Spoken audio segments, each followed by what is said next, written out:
Democracy democracy democracy. आपने democracy के बारे में तो बहुत सुना होगा, और डेमोक्रेसी की जो व्यवस्था है आपने इसको बहुत पढ़ा भी होगा। और हम आज के समय में 21वीं सदी के अंदर हमने ये चीज मान ली है कि लोकतंत्र से बढ़िया कोई भी शासन व्यवस्था नहीं है। जब लोकतंत्र की बात चलती है और इसे डिस्क्राइब करने की बात चलती है तो हमें अब्राहम लिंकन का 1864 के अंदर कैंटरबरी भाषण याद आता है, जिसके अंदर उन्होंने कहा था कि लोकतंत्र तो जनता का, जनता के लिए, जनता के द्वारा किया जाने वाला शासन है। क्या 21वीं सदी में भी आपको लगता है कि सच में लोकतंत्र जनता का शासन है, जनता के द्वारा किया जाता है? 1991 के बाद में जब से सोवियत संघ टूटा है तब से पूंजीवादी जो व्यवस्था है वो हावी है। भारत ने भी एलपीजी मॉडल को अपना ही लिया था।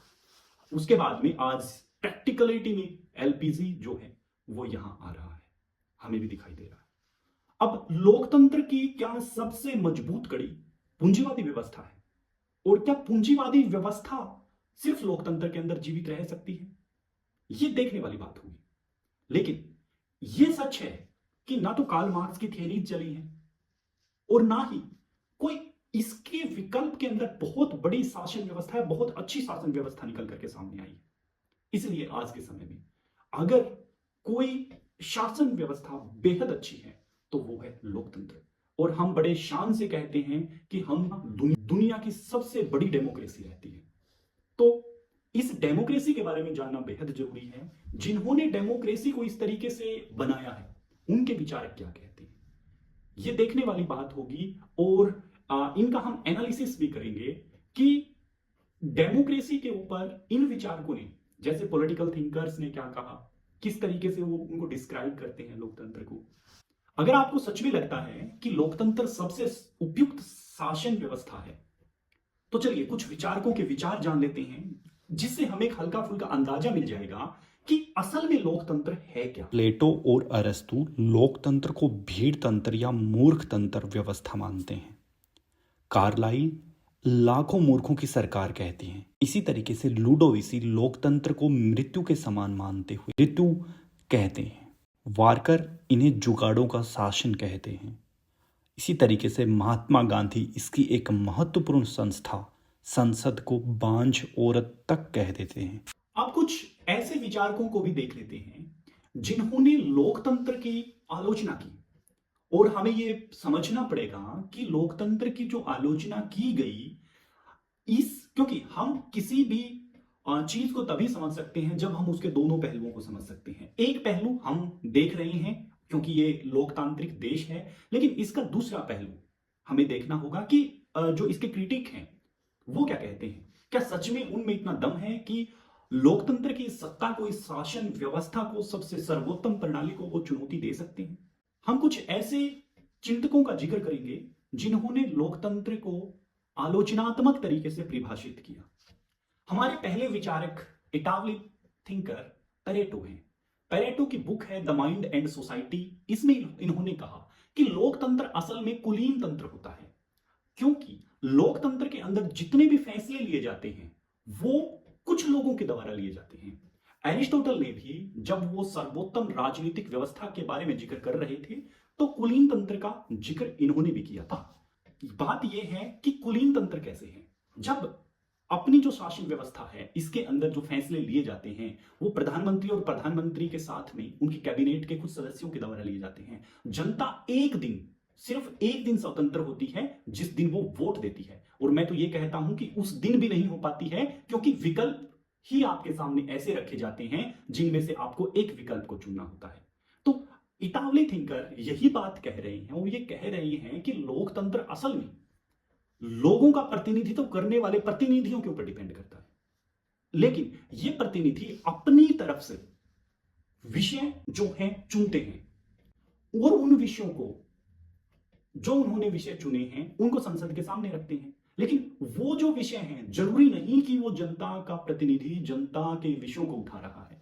कुछ ऐसे विषय भी उठा सकता है जिसके अंदर उसका खुद की अभिलाषा, इच्छा या उसका कुछ फायदा हो।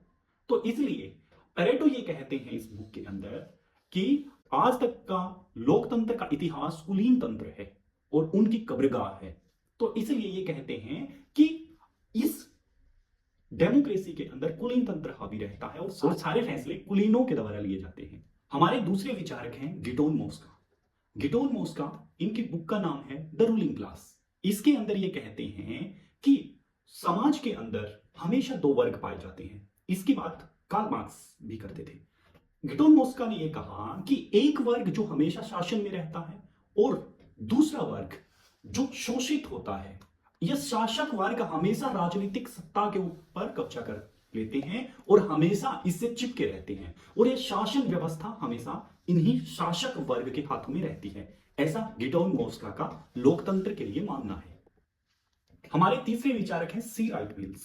इनकी बुक का नाम है द पावर इलाइट। इसके अंदर कहते हैं कि लोकतंत्र में असल में जो फैसले होते हैं वो या तो बड़े घराने, औद्योगिक घराने लेते हैं या फिर सैनिक बल या सैनिक संगठन या सैनिक क्षमता उन राजनीतिक कार्यों को करती है और असल में फैसले यही लोग लेते हैं।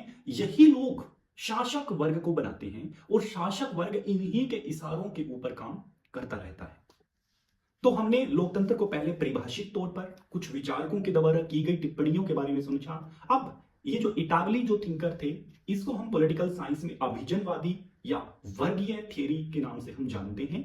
इनमें जो थिंकर थे उन्होंने अलग अलग तरीके से अपने अपने पर्सपेक्टिव से स्टडी की और अपनी किताब के अंदर ये बताने की कोशिश की कि लोकतंत्र की व्यवस्था क्या है, सच में लोकतंत्र के अंदर फैसले कौन लेता है। और ये दिन प्रतिदिन हम अपनी जो निजी जिंदगी है और हम जो दुनिया की सबसे बड़ी डेमोक्रेसी के अंदर रहते हैं इसमें हम देखते भी हैं और इसके अंदर कहीं ना कहीं सच्चाई भी है। लेकिन हमारे पास लोकतंत्र के अलावा कोई भी विकल्प आज के समय में मौजूद नहीं है, क्योंकि 1991 के बाद जो मॉडल अपनाया गया वो अमेरिकन मॉडल था और अमेरिकन मॉडल के अंदर सिर्फ और सिर्फ डेमोक्रेसी ही एक ऐसा शासन स्वरूप बनकर के सामने आया और हमने तो ये तक कह दिया कि जो डेमोक्रेटिक नहीं वो कहीं का नहीं। इसलिए हमारे जो विचार हैं डेमोक्रेसी के ऊपर, जो विचार हैं, हम एक दिन जो वोट देते हैं उस दिन जो स्वतंत्र होते हैं या फिर हम जो लोकतंत्र के अंदर रहकर विकास कार्य करते हैं, अपना विकास करते हैं, हमारे मौलिक अधिकारों की इसके अंदर एक संजीदा रूप हमें दिखाई देता है। तो आज के समय में आप ये सोचिए कि अगर लोकतंत्र नहीं रहा तो कौन सी शासन व्यवस्था हमारे सामने आएगी और क्या वो शासन व्यवस्था लोकतंत्र को रिप्लेस कर सकती है। दोस्तों, क्या आप भी समाज के अंदर होने वाली घटनाओं के प्रति रुचि रखते हैं और क्या आप भी सोचते हैं, समझते हैं कि सामाजिक और राजनीतिक घटनाओं की जो बातें हैं वो होनी चाहिए। मैं कुछ ऐसी ही बातें, राजनीतिक चिंतकों की बातें आज के समाज के अंदर होने वाली घटनाओं के साथ जोड़ के देखता हूं और आप तक ऐसी वीडियो मैं आपके समक्ष लेकर के आता हूं।